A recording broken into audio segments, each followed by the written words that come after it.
Hey guys, welcome back. This is Nate Rio from NateRio.tv, and in this episode of Nate Rio Interviews, I had the pleasure of speaking with Al and Carol Monteiro. They are online marketing affiliates up from Toronto, Canada, and they both have a consulting background. And what I want you to listen for in today's episode is how they started and they really knew nothing about online marketing. And what they did is they tried some things and they failed. And Al actually even likes to refer to them as lessons learned as opposed to failures. So stay tuned for that. Also, see how they started implementing their Facebook and other social media strategies to generate some high ticket back end sales. There's an example that they're going to talk about where they made a 600% return on investment with one of their ad campaigns. So pay attention to that. All right, let's get into it. All right, so guys, thanks for joining me today. Thank you so much, Nate, for having us. Thank you, Nate. Really, it's an honor to be on this call. Thank you. Excellent. Yeah, you guys have been doing a lot of good things. I've chatted with you guys from Mob Inspiration. You had some, some recent sales and I Am Freedoms, and you guys are doing Facebook marketing, and I know you guys are doing a lot of on and offline marketing too. So yeah, we'll kind of dive into some of that stuff today. But to start out, why don't you guys, tell us, what you guys have been doing, for business, or where you guys started with your careers, and kind of go back to the beginning and bring us up to today with what you guys are doing with your careers and with business. Absolutely. So I actually came to the U.S. As an undergrad student way back in '87, and I started working. I did my undergrad degree in Ohio. Mm-hmm. And then I worked in Columbus, Ohio for 5-6 years, and then moved on to a management consulting company out in California. So, it was very stressful, but it was good because, you know what, back then we didn't have kids and stuff. I mean, Carol and I got married, when was it, 96? Mm-hmm. Yeah. So, we moved to California, and I used to travel quite a bit on my, management consulting job. And once the kids were born, we basically said, you know what, got to do something different. I had to switch jobs. But back then, my mindset was only to be working for somebody. But all along, I mean, nobody in my family has been an entrepreneur. And I always had that desire to at least give it a kick at the can. So after working in the corporate world for 24 odd years, I decided at some point to go and do some freelance consulting as a project manager. So I was good at that.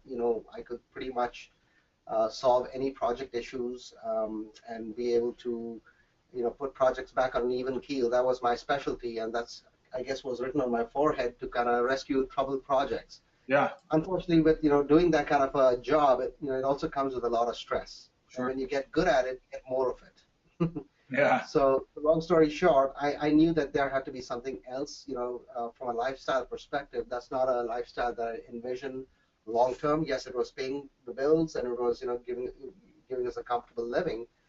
But I wanted to have something of my own. And, having gone through 3 different layoffs in my career, I knew that, I need to control my own destiny. Mm-hmm. Okay. So that is why I started researching on different business opportunities. Carol and I looked at different bricks and mortar type businesses because we had some, cash lying around, which we said, which we had saved up. Right. We wanted to invest in something, and we looked at, property. We looked at, bricks and mortar businesses, franchise type things, and then, at some point, given the travelers that we are, we love to travel, and we just didn't want to be tied to one specific place, and that's why I started looking at a portable business, and that's when we came across Mob. And I started doing, and it's oddly enough, the reason I got into Mob was because I was visualizing my future, our future rather, which was basically, living in a tropical place. And I had subscribed to this one blog.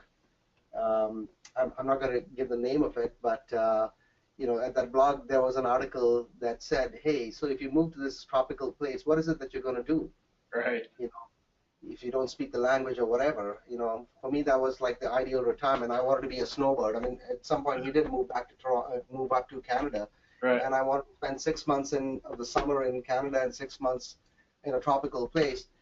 And I knew that moving to that place, I needed to learn the language and stuff. So what is it that I could do? I mean, I cannot continue my management consulting practice or whatever there. It's not that kind of a portable business that I was doing. So, long story short, there was an article there, promoting more product on online business. So I just clicked on that, I read it, and I signed up for that MTTV program.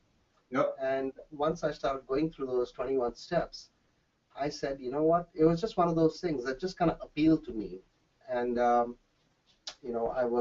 studied that system. I basically became very enamored by it. Yep. And I started visualizing what life would be, and that to me was the most important thing. And I shared that vision with Carol. So I'll let Carol chime in here and see what her reaction to that was when when I first decided to venture out into this online business space. Sure. So, Nate, I grew up in India and, of course, got married and came to the West. And it was changing countries and continents. I think both of us have been very adaptable, and we can take to change very easily. Yeah. So when we were moving countries, growing a family, starting jobs, it was always there's something on the other side of the rainbow that we could get, and it was never something that you cannot achieve. So what happened for me is when my family was very young, our family was very young, I always was looking for things that I could do from home. Sure. And be with them. And that was always at the back of my mind. And like Al said, we were looking for buying into businesses and doing different kinds of things. And one thing led to another. That desire to be self-sufficient and in control of our own destiny was always there in the back of our minds. So way back when Al stumbled on this on Moog adventure, let's call it an adventure. I must say he would come back from a hard days of work and still continue working, and he would retreat into the basement and lock himself up there for hours while I was doing the mom, wife, and the usual stuff, the woman stuff, handling the house, the kids. Right. And he'd come up and he'd be very, very excited and very motivated, and he'd say, oh, we should do this, we should. And I was not there where he was mentally. Sure. So we had a huge disconnect, and I did exactly what most people do, think like, okay, this guy is dreaming. He's She thought I probably was going through a midlife crisis. He's yeah. he's not in the real world, and this is all a scam. Nothing happens. You got to work to get paid, and that was my thinking. And we had way many discussions, arguments, and it's the normal part of life. Yep. And so what he did one day was, he was so fed up of convincing me about it. He said, here's what I'm going to do. I'm going to take away all your chores for the day, and you're going to... For the weekend, not for the day. Yeah, it was a weekend.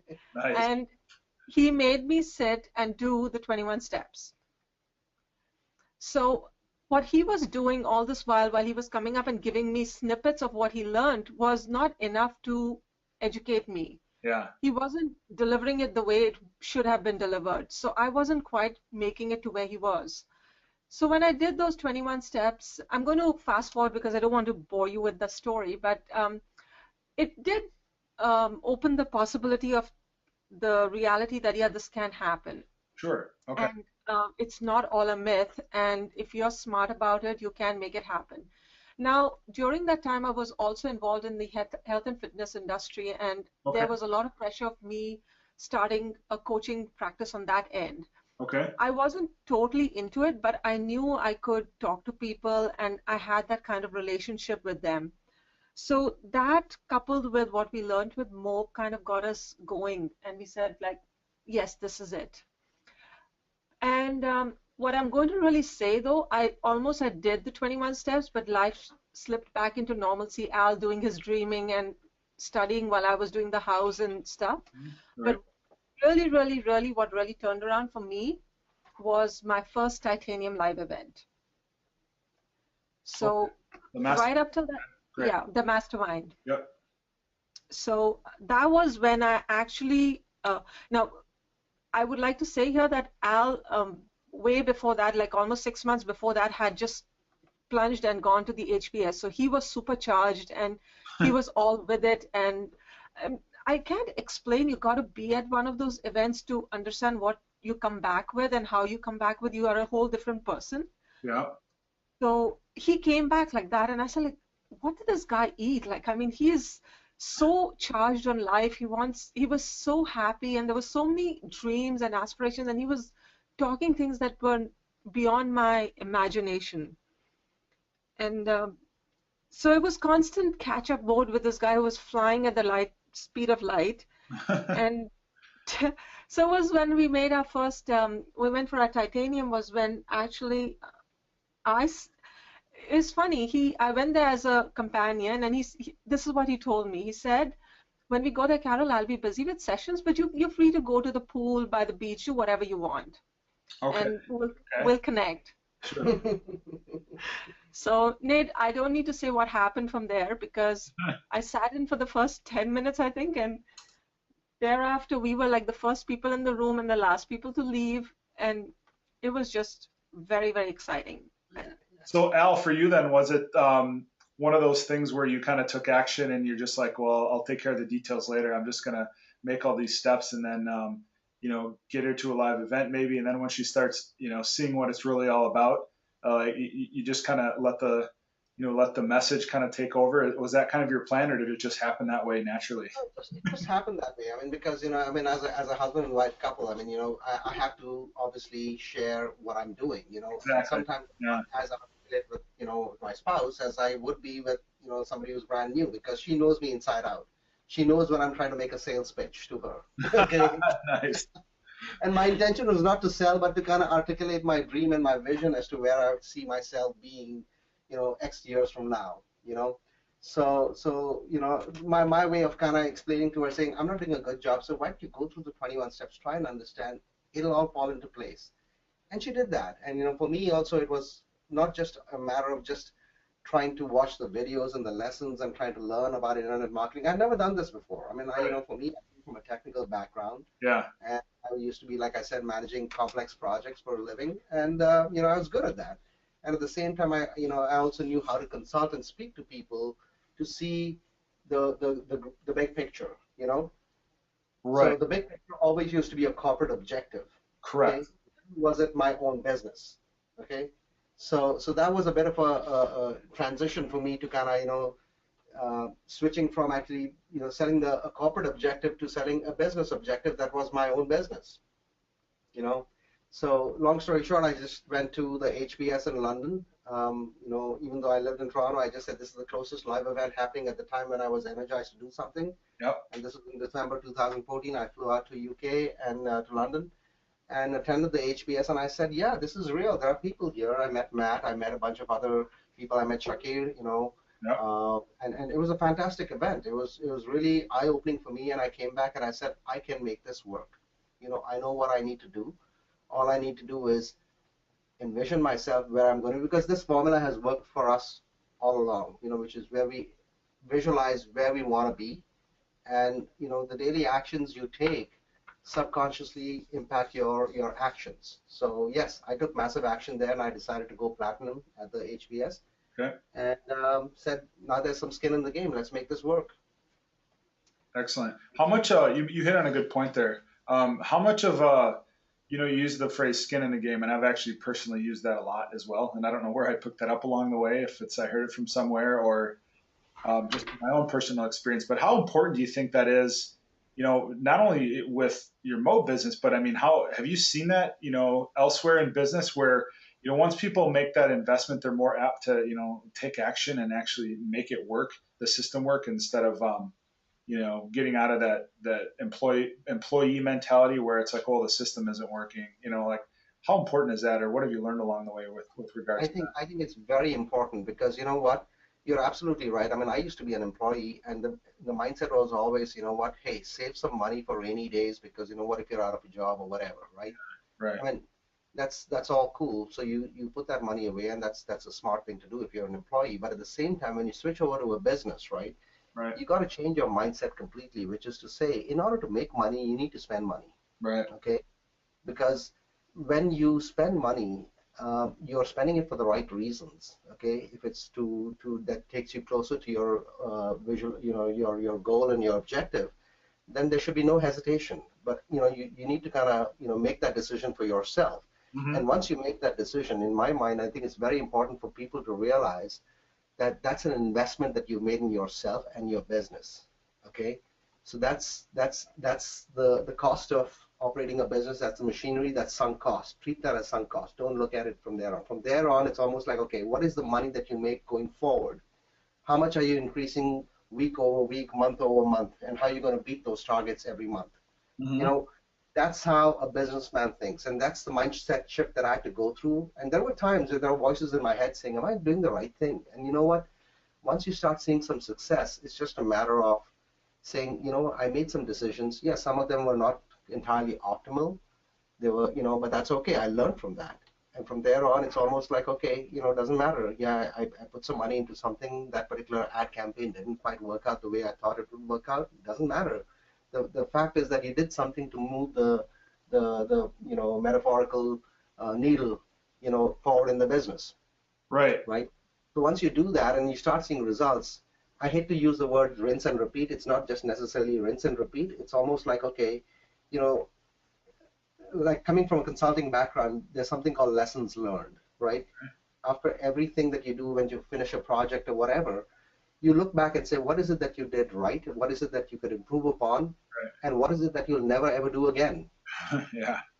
You know, so those are all, you know, things that, you know, it doesn't matter. You have to spend money to kind of experience that and be able to go through that, you know, that journey to be able to realize. And as you do that, you mature as a businessman and your mindset changes. And it's very, very important to get out of that employee mindset, because, you know, it's almost like, okay, you know, you are, as an employee, you tend to say, okay, this is the amount of hours I put in, and you're used to a paycheck that you're going to get, and you're comfortable with that. And, you know, Matt Lloyd had used this metaphor a long time ago, which is called the thermostat, right? You operate between the thermostat. Yep. And that resonated me completely. And that's one of the things I learned in one of the masterminds. And I was just like, you know, he hit the nail on the head, you know? And absolutely, I mean, if you operate within the thermostat, you'll always be in that comfort zone. And sometimes you got to extend yourself and, you know, spend money and get out of your comfort zone at the same time and do things and take action, you know? Yeah.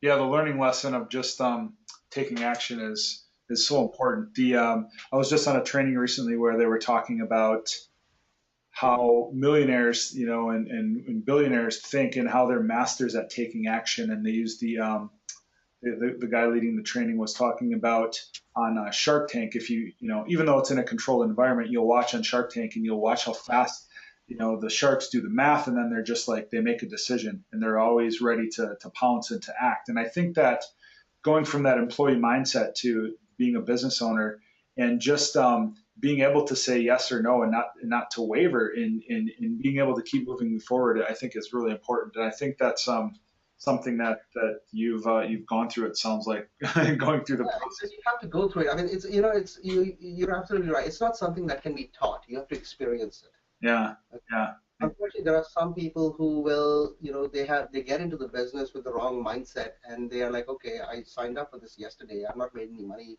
Yeah. you know, month into the business. I'm like, okay, you know, that, you know, you can't expect that. I mean, it takes time, and if you apply yourself and you keep learning from the mistakes that you made, and you speak to people, you consult with people, and you're not, you don't hesitate in taking action, you don't hesitate in trying something new, you know, you will see results. You will see results.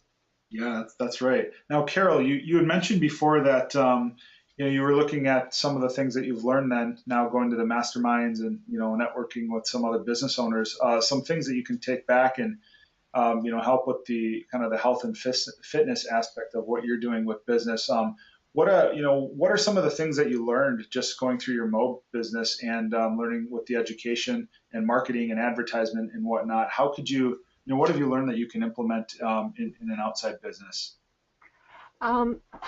So Nate, a ton of it. I can't even begin to the list, but I will say the first thing I learned was finding a group of people that think like you. Yep. And that have the same dreams and aspirations.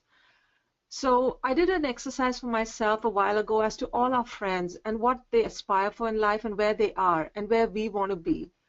And I hate to say this, I mean, as much as they're great friends, not nearly many of them came close to where we wanted to be. And I think going to one of these live events, we met people and we built some great relationships. Yeah.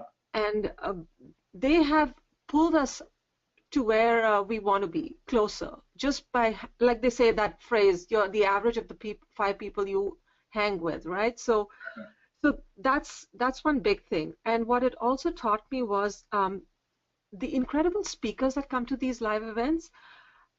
I just couldn't understand things before, like in Facebook and all that. And I came back and I started learning it, and I started going through the modules, um, all the sessions all the tips, tricks, making notes, coming and practicing it, testing it out. It was a lot of back and forth. It was a whole learning process. It didn't happen overnight, and it's still not over. But I learned how to put Facebook ads. I started running them. I started learning how to build a network online and interacting with people, growing my Twitter account and Facebook account.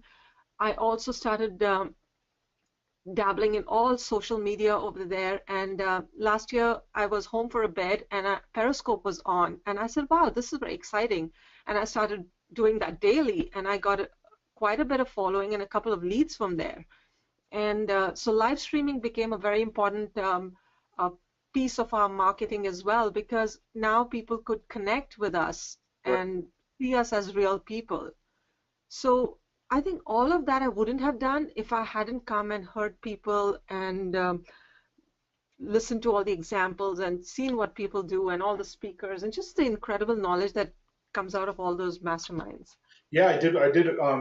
You talked about Facebook. I did want to ask you guys about that because I know you've had some recent success. So now going back to when you started this journey with online marketing, did you guys have any background in Facebook marketing? None whatsoever. None. Awesome. And the reason I say awesome is I want people listening to know that it is a process. Absolutely. This is all about, I've been personally focusing on like some trainings lately, both as a, learning as a student and then also kind of reteaching it, that with anything that you want to accomplish, you have to be a skilled expert at learning quickly and then basically reteaching that. Okay. Absolutely. So yeah, so my point is, Matt Lloyd didn't start out knowing how to be an online marketer. You guys didn't start out knowing how to do Facebook ads and be an online marketer. Those were skills that you learned. So so now you guys have had some recent success with Facebook. So why don't you talk a little bit about that now, knowing that you had no experience with it before? So it's actually what I'm. So before Carol answers that, I just want to kind of let the audience know here that when it comes to how we operate the business, to me, when it comes to social media, Carol is she knows a lot more than I do. I know enough to be dangerous, but Carol is the person who actually puts things into motion. Cool. So you know what? That's how we divide and conquer, which is she is good at that, and I let her do that. She drives traffic. I'm good at actually doing the conversion aspects, and we can talk about that later.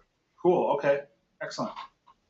So and Nate, what happened was I was very curious about Facebook marketing, and I had heard a lot of buzz around that, oh, you do run ads, and I had this fear. I felt like, oh my God, everybody's talking about accounts getting locked, and I must say we did get our accounts locked, but that's a part again of learning. So, and it was very frustrating, but I still remember the emotion the very first time I put an ad. I ran an ad, and like somebody said, run a like ad because that's the simplest. You can't hurt anybody. So just do that and get your feet wet. Okay. So I still remember the first time I went onto Canva. I had to learn Canva, so I figured out how to do that. I created my images, but everything was a process to learn. Like nobody comes and says do this, this, this, this. You have to sift, filter, spend time, educate yourself. So designing that, writing the copy. You laugh, but I did not even know copy was called copy. Right. And a lot of people don't. That's a good point, yeah. So to me, copy is like a copy of something, but when people, now it's become common lingo, but even those things, and I should keep telling Al, why do you call it copy? Why do you, and he says, that's what it's called. So we were such novices, we had no clue. So what happened was we ran that ad, and first thing I did next morning, get up and see how many people likes. And it was such an exhilarating feeling to know that it actually turned around and we got a lot of responses. So, so that's where the Facebook interest grew and the confidence began to build. So you have to do little things before you can actually do big things. Yeah. And once I started doing that, I started learning and sitting through modules and getting all kinds of knowledge from everywhere, experimenting with it, understanding targeting, going through that, reading, understanding the analytics. But I found the biggest part that brought in conversions for us was the engagement. I would make an effort to connect with everybody. I would make an effort to interact with them, build a relationship, and slowly and steadily that kind of snowballed.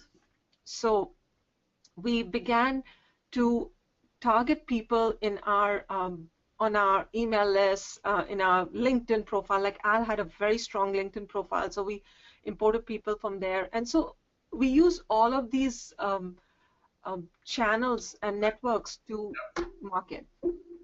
Excellent. So now, what? What was a few weeks ago now? It was Al, after you were, I think you're down in Jamaica, I believe, right? You Yeah. you guys had just had a couple big sales from events. So take us through that story and what you guys did to have that success there.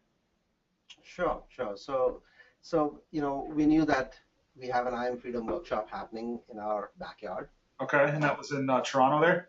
Toronto, and we said, you know what, we'd be, doing ourselves a disservice if we don't promote that, and we promoted that actively, and we used a bunch of different campaigns. I mean, Carol took care of the Facebook ad campaign. I did a print campaign. I also promoted that on my LinkedIn profile. I did some live streaming as well. Live streaming as well. So, just build the buzz around that first to say, hey, there's an interesting workshop happening, whatever, come over, And plus, I had a lot of people who had seen me quit the corporate, trade in my lifestyle, in the corporate world. And, they were always inquisitive. And, again, to get them to see that there is a possibility outside, unfortunately, it's not an easy mindset shift for them. They know that, yes, you're doing something different. You had the guts to quit your job and, quit the corporate lifestyle. You're making good money, blah, blah, blah, this, that, but, whatever. So these are the people who basically I, reached out to them and I said, look, you've been asking me a lot of questions, and I've been explaining things to you. Why don't you just come out of this workshop? So I had a couple of people show up, 5 or 6 people show up from my corporate days because, they also have the same dreams and aspirations as we all do, which is to lead a life where you control your own destiny, Right. Because today in the corporate world, I mean, yes, you may have a job today. That job may not be around tomorrow. With the advent of internet, the outsourcing that's been happening for the longest time, people have been losing jobs left, right, and center. And I've gone through that before, and I didn't want, even though I had good skill sets to get back into the job market, I just didn't want to rely on that anymore. So that is something that people knew me as being able to be a straight shooter, and I would never promote something that I didn't believe in. Okay, so I told them, look, I can do the explaining, or you can come out to a workshop that's being offered by my team. And by the way, the live events team, kudos to them. They're doing a fantastic job. Okay, Russ, this is a plug for you. Your team is doing fantastic. Okay, so anyways, long story short, we sent some traffic from that. So we use a combination of different things. Like I said, we ran a print ad campaign in the local newspaper. Carol did Facebook advertising. Did some live streaming on Periscope about that. Facebook Live as well. Facebook Live as well. So we got a bunch of leads to show up, and lots on Twitter too. I put a lot of feeds over there. Had some feedback from there. Engaged with people on Twitter, and there were. So we've done that for every I Am Freedom that's happened. We progressively changed, improved upon what worked, and Good. Tried something new. Okay. So we test and try different things. Yeah, and some of the campaigns bombed, and I wasn't, worried about that. I said, hey, at least I tried that. Yeah, that's part of the process. That's part of doing business, And Nate, the same we use the same campaign one time. It gave us excellent results, and the same campaign the next time didn't give us 0. So really, you can't really say sometimes, but it happens. Yeah, that's marketing. No, you hit the nail on the head.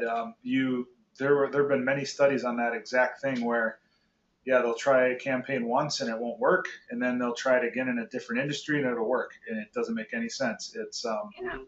it's like predicting the tide sometimes, I guess. So we just kind of had put our marketing dollars aside and we said, okay, we have this much, let's figure out what we're doing. And so we were in a good spot. Yeah, and we decided jointly, you know what, hey, we had made some money before through our previous campaigns, and we made a profit, and we said, okay, let's take some of this money aside, set it for the next campaign that we run. So, you know, we put a budget of like $1,500 and spread that across 4 different, was it 4 or 5? 4, I think. Yeah, Facebook, print ad, you know, again, I've dabbled with LinkedIn and newspaper print, yeah, and some postcards as well. We tried that as well.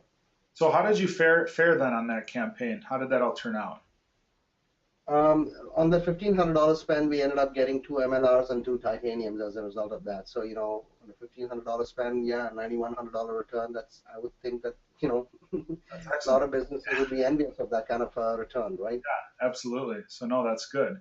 So yeah, you know, and I guess what I'm gathering from this, and this is the same thing I'm trying to make sure everyone understands, is yeah, you have to just take action. You have to learn something, fail along the way, because failure is a part of marketing. Our success comes in very small intervals, but yeah, when you just kind of keep at it and keep plugging away, you get those results. Yeah, awesome. Yeah, and I wouldn't quite call them as, I don't term them as failures. I term them as lessons learned. Lessons learned. There you go. Going back to consulting days. No, but I must say over here though, Nate, with every campaign we've done, we may not have had a sale, but there is always people we can connect back with. So if nothing, we at least have leads. And then those leads eventually, you get to know them and you build a relationship with them. That's right. So it's not like a total loss anyway. Yeah. They may be expensive leads, but they're leads nevertheless. Yeah, that a lot of people have been asking, and I'd like to get your opinion on that. So let's say I'm just getting new in marketing, and I have, I'll do a solo ad, for instance, and it's my first solo ad. I just got started with marketing. I'm only 2 months in, and I send 1,000 clicks to maybe my web page or whatnot, and I get 300 leads. And people a lot of times will feel like that's a failure because they didn't get any sales, Mm-hmm. But I look at it and say, wow, that's 300 leads. That's great. You had 30% conversion. That's excellent. Now they don't know what to compare it to because it might be their first ever. They just don't see any money coming in. So, what was your experience kind of going through that phase? And at what point did you realize, well, this is part of it, and I am succeeding. I just haven't realized it yet. Yeah, no, you're absolutely right. I mean, solo ads, I mean, for example, even I started off doing solo ads, and that is definitely, even just like you said, yeah, I got a bunch of opt-ins, but, I got a sequence of emails going out, right. And nobody's biting, nobody is trying to purchase the MPTV, whatever, so something is not right here. But I didn't view that as a failure or, a bad thing, because hindsight 2020, when back then obviously I'm like, oh, I spent like $500 on the solo ad campaign and nothing happened. What a waste of money. Back then I was still transitioning from an employee mindset to the business entrepreneur mindset. But in hindsight, when I look at that campaign, I said, you know what? I learned so much because of the solo ad run that I did. I was able to test out my plumbing. How to place my affiliate link there, how to make sure that person opts into my squeeze page, and from my squeeze page, how it makes it to my autorespond, and how my autorespond is sending them emails. At least I know that works. So It was just a matter of tweaking my nurture sequence to kind of say, perhaps A, these people got into my list for the wrong reasons, or B, what I'm telling them is not resonating with them. Okay, so I changed my tactic, which is to say, rather than saying buy it MTTB or whatever, it's almost like, hey, reach out to me. I come from, coming from a consulting background, I know I can help people. Right. I can solve problems. That's my specialty. So instead of actually pitching them a product, I would invite them to at least make a call to me and connect with me. That goes against the grain of a lot of people because probably they want like an easy way to do things. In business, there's nothing that's easy. I mean, if you're willing to it can become easy over a period of time, but, initially when you want to make that first sale, you want to be able to, be open to providing value and providing help to people, because everybody in this world has dreams, aspirations, goals, whatever, everybody wants to lead a comfortable life. Now, if you can contribute to that somehow, and you believe in a product that you're promoting that can solve that problem, you just need to be able to talk to them about how it can help them. Okay? Now, in my experience, those conversations that I've had, right, even though they may not have materialized in the sale right away, guess what? I still have that relationship with them. 6 months later, those people still, are following me on Facebook or are following me on LinkedIn or whatever. They reach out to me 6 months later to say, you know what, I laughed at you 6 months ago. I'm sorry. What is it that you're doing? Can you share it with me? You see? Right. Had I not had that discussion 6 months ago, I wouldn't have a pipeline today that would, convert. Yeah. Well, go ahead, Al. Yep. Yeah. So basically, what I'm trying to say here is that do not, be afraid. This is going up, to the audience here. Don't be afraid to get on the phone and have a conversation. You may not be the expert. That doesn't matter. But as long as you're, willing to lend out a helping hand, because whatever you know, you may know a little bit more than that other person who was reaching out to you. The idea is to be able to listen to them and kind of say, okay, you know what, here's the solution. I mean, obviously, we're not talking about like a 1-hour call or anything like that. Even a 15-minute conversation, that's fine, because sometimes you can straight away tell, maybe this is not the right system for them. Maybe it's not the right opportunity for them, So that's where, just like an insurance broker, right? They deal with a multiple suite of products. They may be selling life insurance, a whole life policy, a term life policy, whatever, right? Lots of different products. And they have to work with the customer to find out which is the right product for them. Even though the customer may think this is the product I want, the broker's job is to kind of say, if they're being an honest broker, that is, to say, you know what, in your case, this is the product I recommend because this suits your skill set, your, financial situation or whatever, right? Exactly. Yeah. So that's where the multiple streams of income comes in. So sometimes more may not be the right opportunity, and you got to be honest with them and say, if you're if this is not your forte, then you know what, there's something else. You can do this instead. Exactly. Now you guys have, with your success, you guys have, starting to get some sales and consistently some higher ticket sales. You just had a good, good Facebook campaign with that I Am Freedom event. Now, you've also earned a Mob Motors recently, so tell us about that and how that process was. Yeah, so after making, reaching the Mob Motors points and stuff like that, I told Carol, I said, Carol, we qualify for Mob Motors, the program. Would you like a new car? And, she said, no, I don't want a new car. I said, sweetheart, we're leaving money on the table here. This is a good opportunity, okay? Pick a car that you like. She's like, but I don't know all these cars and stuff like that. But I'll let her explain as to how I was able to convince her. Because I'm not an SUV guy, and I knew that I already had a nice car. I love a sedan, a four-door sedan that's nice and comfortable. Yeah. But she was used to an SUV, so I suggested pick something that appeals to you, and yeah.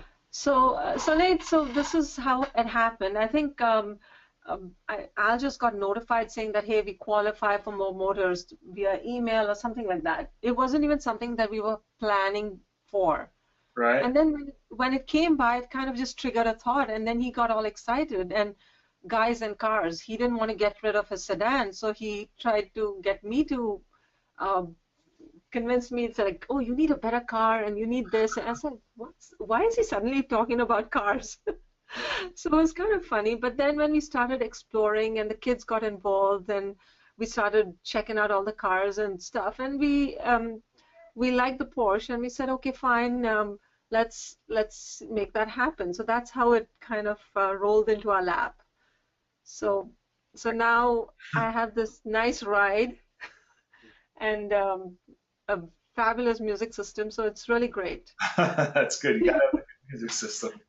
Yeah. That's awesome. And you know what? Because we are very green, and we went for a green vehicle, so that was another thing for us, very important. We said, oh, let's try and see how we can contribute to the green agenda, and so that was very good too. You even wore your green shirt the day you picked it out, right?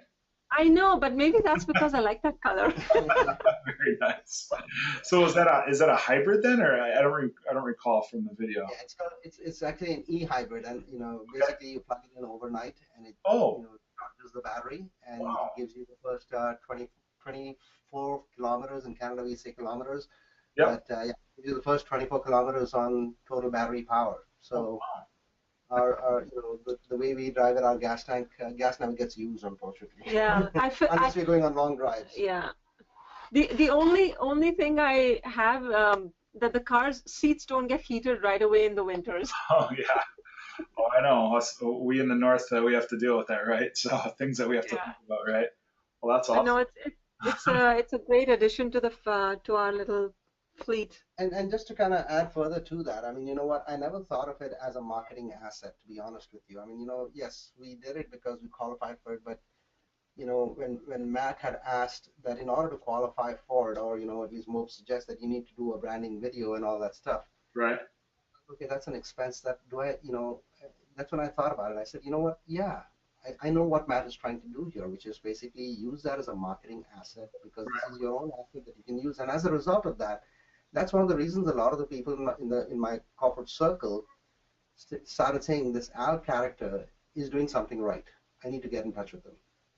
So even though you were maybe against it, or just not against it, but just wasn't on your radar, just doing Exactly. But kind you of see, help. that's what I mean. Like Yep. how But the actions that you take end up working in your favor eventually. Even though it was an expensive vehicle, I mean, the Mope's paying, there's a huge chunk that we're also paying for it. Because the lease payments are quite heavy. But again, it is the mindset thing, right? Right. If you think like an entrepreneur and you say, what, doesn't matter, money comes, money goes, but you know what, the more you spend, the more you get, because wealth gets attracted to you as a result. I mean, it's a deep philosophy. I don't want to get into it, but I've come to realize just by listening to a lot of motivational stuff that that I've gotten accustomed to.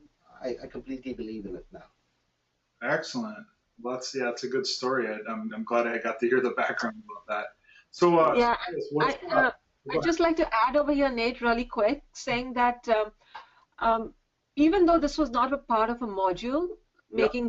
making the branding video, Yep. but indirectly Matt was teaching us marketing. I mean, we learned the power of that, the power of these calls, the power of everything Yeah. that happens and that happens in Mob. It's like you learn every step of the way. Now it's how you perceive it, right?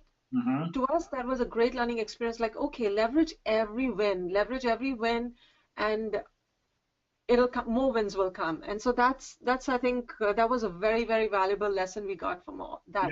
you actually, I want to tell a quick story, and I'm not gonna mention this client's name, but he'll hear this and he'll know who I'm talking about. But you mentioned that, yeah, you learn along the way of things and opportunities that come up, and you need to kind of take action on, and you may not be comfortable with it. But actually, before I asked you guys to do this call, I'd asked somebody else, and they said that well, they just had a video posted and they didn't really know what else to say about it. And I'm like, okay, that's fine. I'll ask the next people.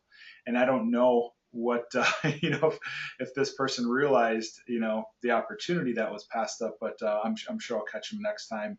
But yeah, things like that happen all the time. You just got to kind of be willing and take advantage of. And we're marketers at the end of the day, so providing good value, telling our story, getting people to know our story, to know, like, and trust us, and then they'll want to work with us. So that's just business and networking 101 there. Agree. So a Yeah, little yeah, bit of really. a funny story, but no, yeah, we'll get him on a call in the future. So I'm pretty sure about that. He's starting to roll as well. So what do you guys got going up for what does the future look like for you guys? What do you have coming up? We're actually leaving on Friday to go for a family trip to Europe and Africa. Oh, wow. So yeah, that's my son's graduation present, and it's really bizarre because Yeah, we had an incredible month of June. Besides all the sales, we had two graduating kids who graduated in honors, and the incredible smart kids. So we said we were going to do a big trip to reward this and us for being great parents. Excellent. Well, that's awesome. Well, I'm sure you'll take lots of pictures, and we'll Yeah. see that on your social media outlets. So Yeah, no, that's going to happen, and so that's what's happening. We have a strategy in place now for the upcoming IMs, so we're working through that, And and also, coming back to the whole business aspect, it's also it's going to be a time to recharge our batteries. Yeah, for sure. It's, there are some thoughts we have in our mind to develop our own product because back then we didn't really, when we started off online marketing, my product was me going and working for somebody and trading my time for money. That was my product. In Carol's case also, that was the same thing. Mm-hmm. Now that we know a lot more about marketing in general, and I'm not saying that we are experts by any stretch of the imagination. I'm sure there are lots of other people who are a lot better than us, but that's okay. You know what? We're learning from them, and there are people who are learning from us. So just whatever we've learned, the lessons we've learned, we're trying to package that all into coming up with our own product, and look forward to that, and we may put that up in Moog Marketplace at some point in the near future. Yeah. Excellent. Well, we look forward to it. Yeah. Awesome, guys. Well, hey, it was a pleasure getting to chat with you guys here tonight and hearing your story, and have fun in your family vacation. You guys deserve it, and I look forward to many new exciting things coming from you guys, okay? Thank you so much. Thank you, Nate. Thank you for having us. Really appreciate it. My pleasure. We'll talk soon. Take care. Yeah, bye-bye. Okay, so there was Al and Carol Monteiro. So, yeah, really good story. I like a lot about what they said on how when they got started, they knew pretty much nothing about online marketing, and then they literally got in and started getting their hands dirty and trying social media marketing. And before long, they started making sales. Now, isn't that crazy too? How they only spent $1,500 on that ad spend, and they made $9,000 on the back end. So that's pretty impressive, and that's the power of a high-ticket marketing. So I know a lot of you listening to this might be in an affiliate marketing program where maybe you're promoting, things like Amazon or ClickBank, or maybe small offers out there where you're only making 1% to 2%. So high-ticket is what they're doing, and that's how you can really scale up your income quickly. So, yeah, great story. Good to catch up with those two. I look forward to seeing where they go from here. So awesome. So that's it for this episode of Nate Rio Interviews. We'll see you next time. Keep promoting, and we'll talk soon. Take care.